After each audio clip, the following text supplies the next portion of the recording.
जय गुरुदेव मेरे प्यारे साथियों, इंदिरा रावत राजस्थान अजमेर से। कहो साथियों कैसे हो? ईश्वर की दया से अच्छे ही होंगे। प्यारे साथियों, आपने अक्सर ऐसा देखा होगा कि जो व्यक्ति ईश्वर को याद करता है या फिर अच्छे कर्म करता है, वो तो हमेशा दुखी ही प्रतीत होता है।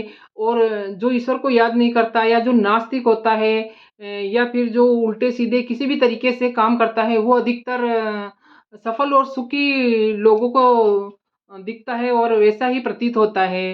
तो इसके अंदर बहुत बड़ा राज है मेरे प्यारे साथियों, और इसी चीज़ को दर्शाने के लिए मैं आज आपके सामने एक छोटी-सी कहानी लेके आई हूँ। तो प्यारे साथियों, 2 दोस्त थे। दोनों दोस्तों को शहर के पास में एक बड़ा-सा गार्डन था, वहाँ पे उनको सार-संभाल की नौकरी मिल गई थी। तो वो दोनों वहाँ पे पहुँचते और अपनी नौकरी करते। तो एक दोस्त तो जो था वो बहुत सत्संगी सा था।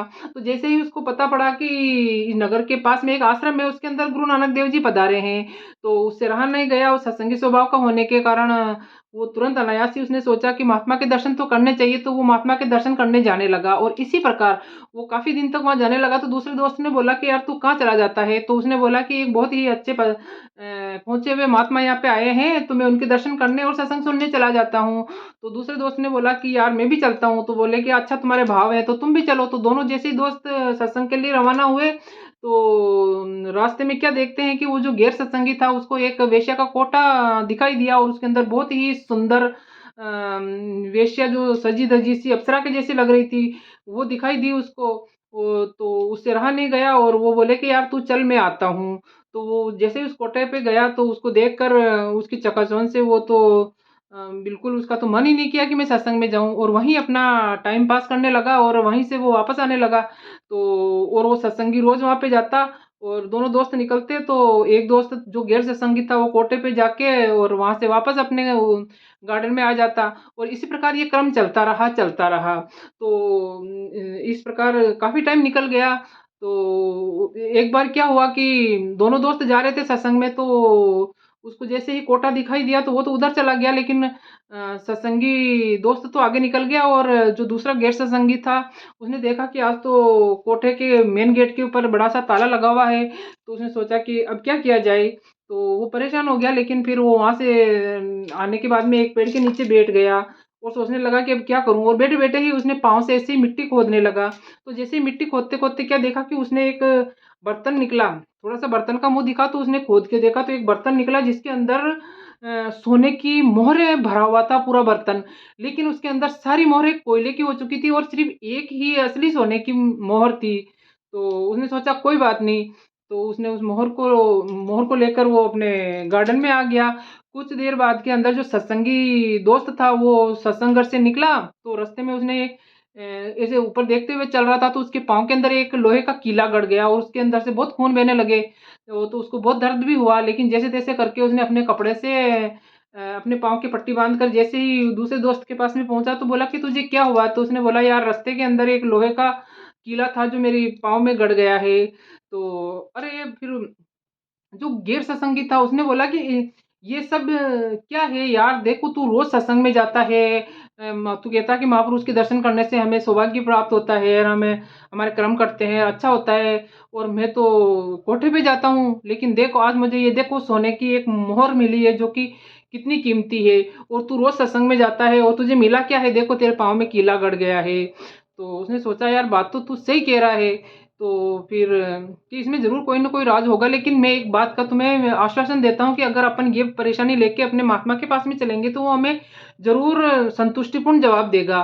तो ऐसा सोचकर दोनों महात्मा के पास में चले गए, गुरु नानक देव जी के पास में गए और उन्होंने अपनी जो प्रॉब्लम थी गुरु नानक देव जी के सामने रखी।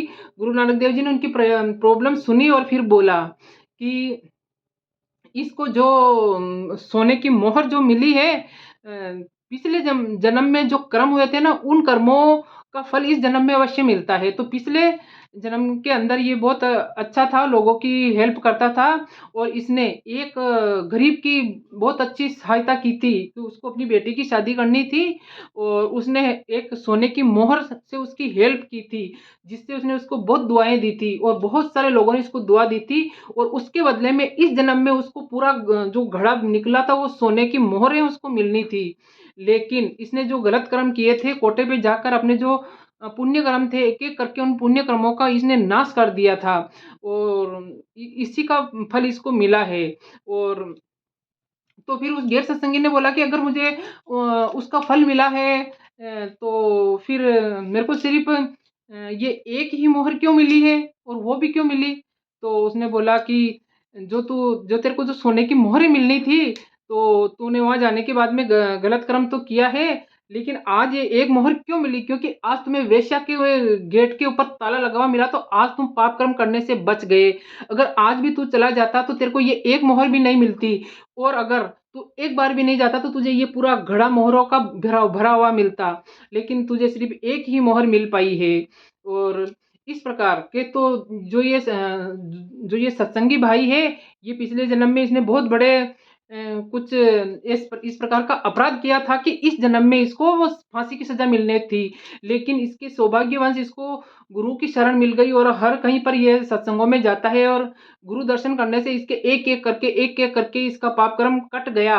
और जो थोड़ा बहुत कर्म कटा था और जो तो इसलिए आज वो फांसी की सज़ा से इसको एक सिर्फ़ लोहे की कील पाँव में घुसकर इसके सारे कर्मों को ख़त्म कर दिया है। तो इस प्रकार इस जन्म में हम कुछ करें या ना करें, लेकिन जो पिछले जन्मों के कर्म होते हैं वो अवश्य आड़े होते हैं। अगर कोई इंसान बुरे कर्म करके भी अच्छा ही प्राप्त कर रहा है या सुख सुविधाएँ प्राप्त कर रहा है या उसको बरकत मिल रही है या कुछ चीज़ मिल रही है, तो वो पिछले जन्मों के कर्मों की वजह से मिल रही है। और इस जन्म में अगर कोई इंसान परेशानी उठा रहा है, तो पिछले जन्मों के कुछ कर्म ऐसे बने हुए रहते हैं जिसके कर्मों को काटना ही होता है।